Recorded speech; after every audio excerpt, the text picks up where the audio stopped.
윤회, 난이와 마을을 벗어나면 남쪽으로 높다란 곳에 한 촌락이 벼틀 받고 있다.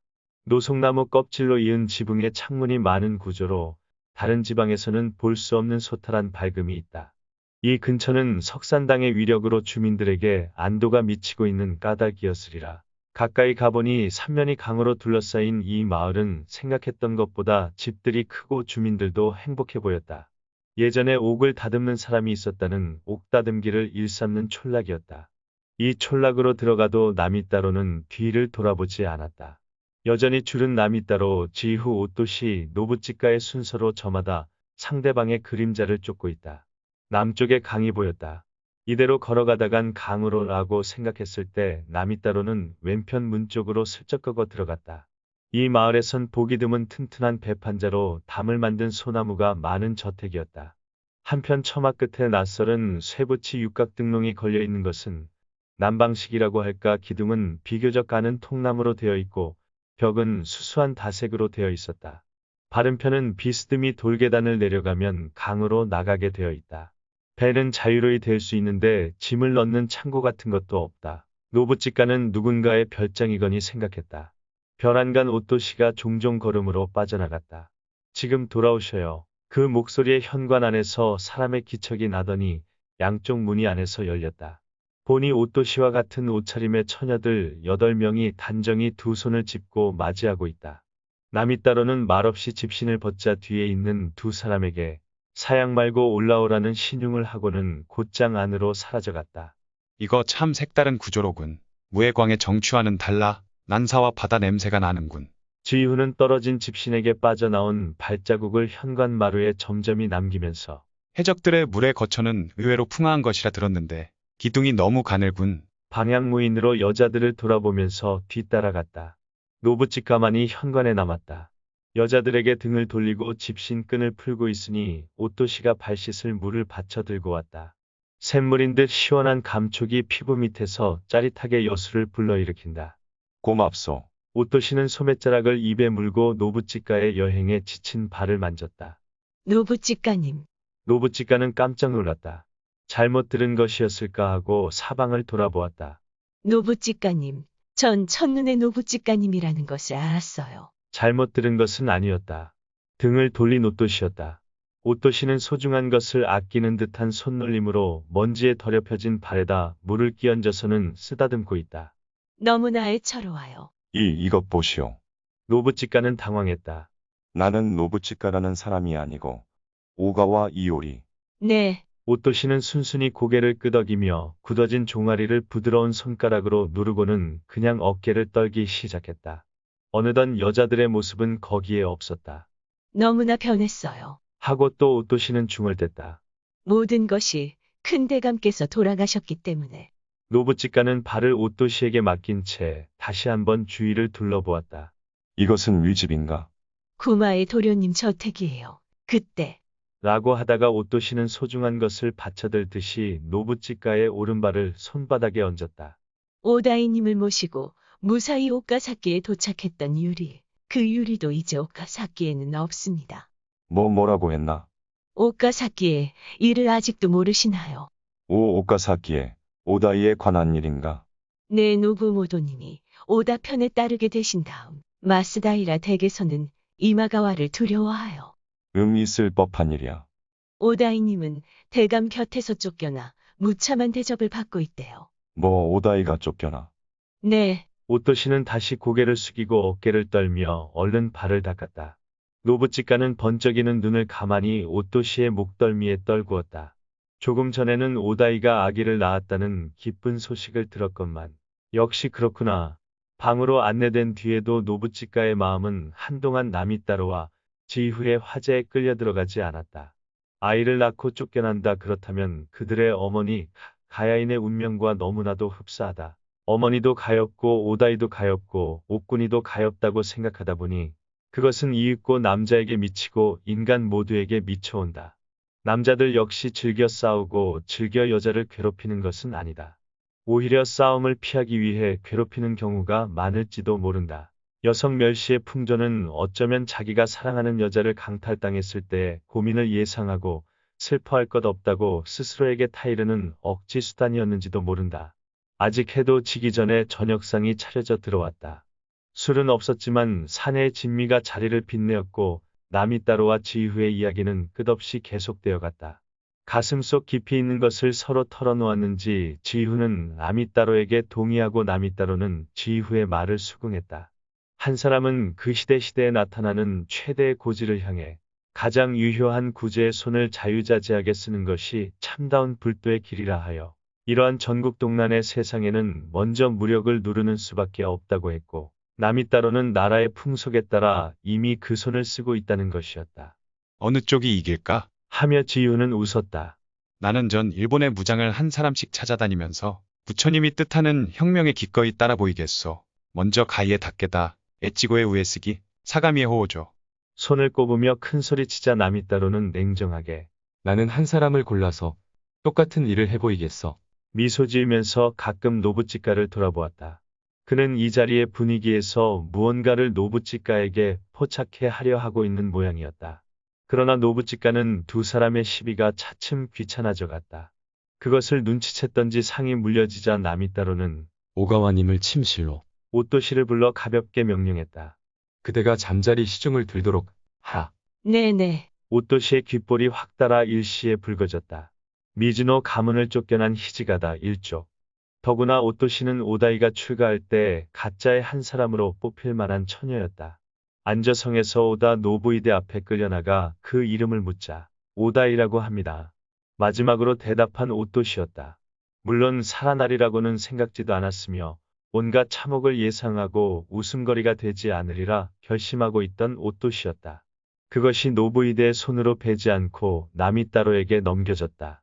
그리하여 다른 5명과 함께 한동안 구마 저택에서 신전을 지키고 있는 동안 차츰 오또시의 긴장된 마음은 풀렸다. 전 죽은 다다마사의 죽음을 전해 듣고 있더라. 일족의 추방과 노부모도의 오다에의 굴복. 특히 이 처녀의 마음을 슬프게 만들어 놓은 것은 나미따로의 누이 옥군이와 노부모도의 일이었다.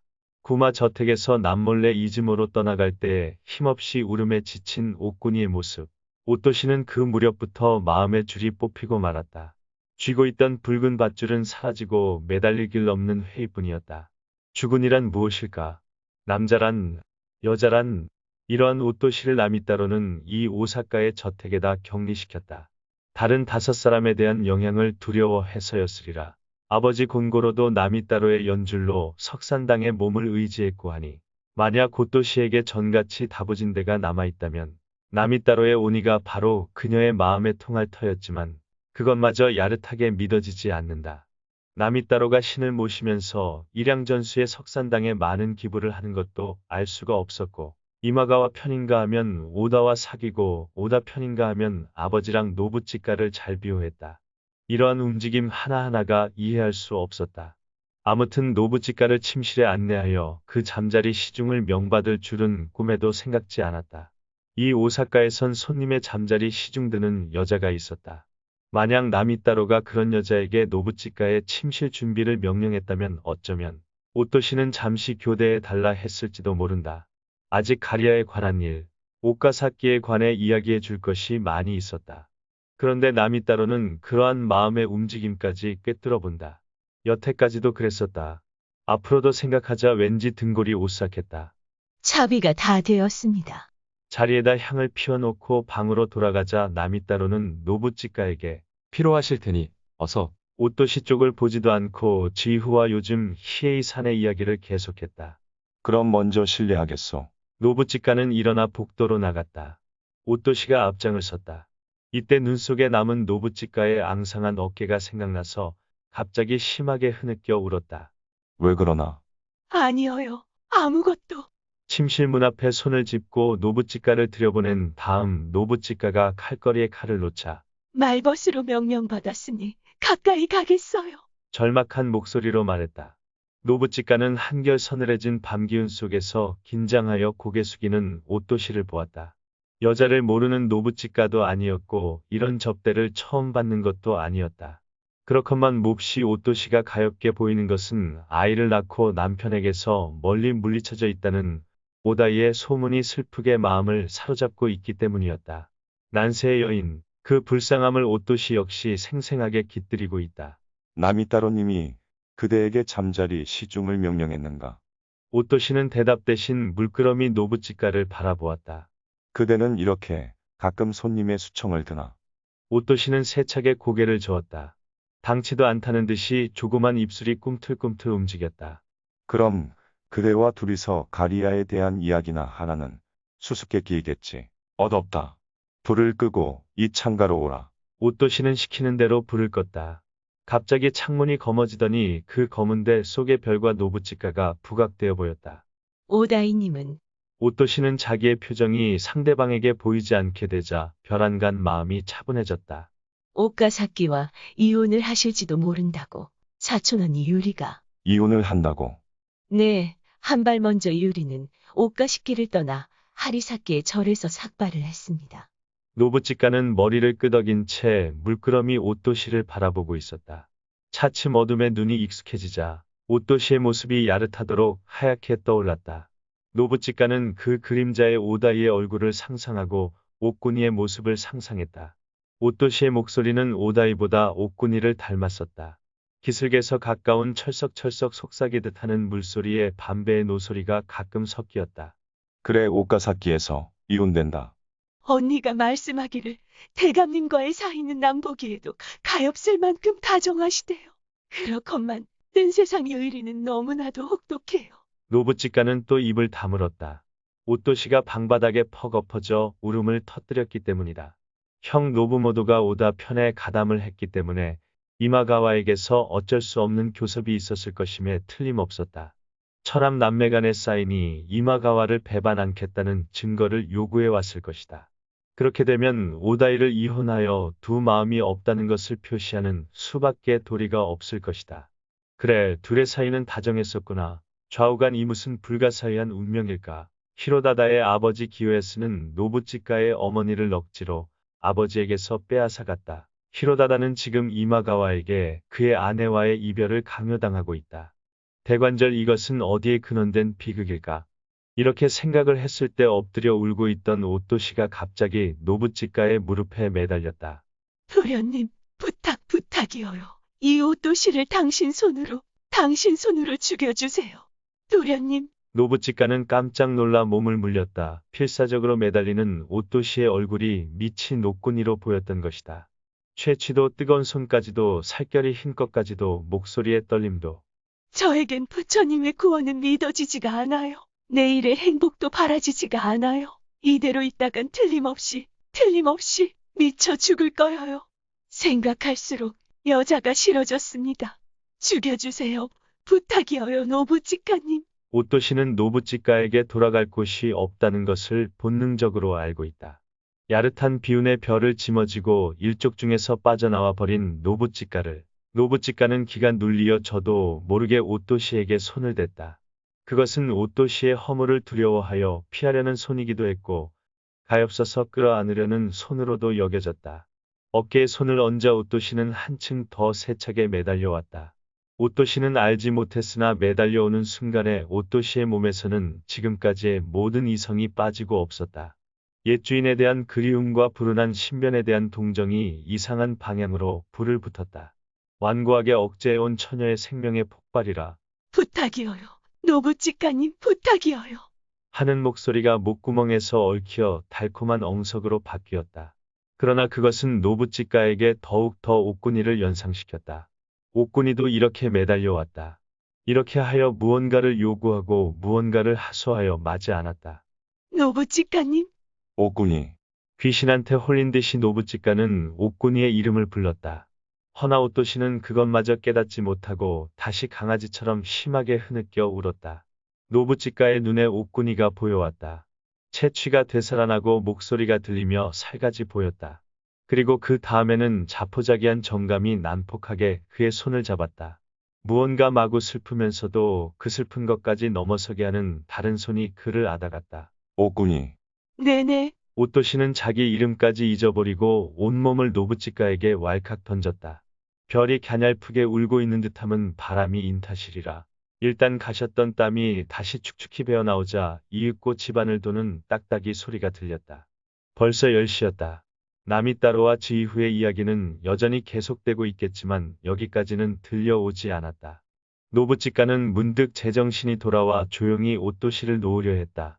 그러나 오토시의 몸뚱이는 그것을 두려워하는 것처럼 따라온다. 물론 오토시에게도 이성이 돌아왔을 것이다. 수줍음인지 놀라움인지 아니면 20여 년 동안 이성에 접촉하지 않은 스스로의 몸에 대한 애석함일까. 온몸을 굽히고 숨결마저 죽이고 있는 듯했다. 노부찌까는 다시 몸을 뺐다. 그러나 역시 오토시는 노부찌까를 놓지 않았다.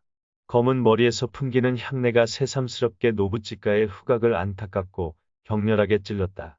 노부찌까는 다시금 자체를 잃고 팔에 힘을 주어갔다. 이성은 가끔 자연스러운 이성을 부자연스레 압박한다. 하나 그와 반대로 본능도 역시 가끔 이성에게 방향을 바꾸게 한다.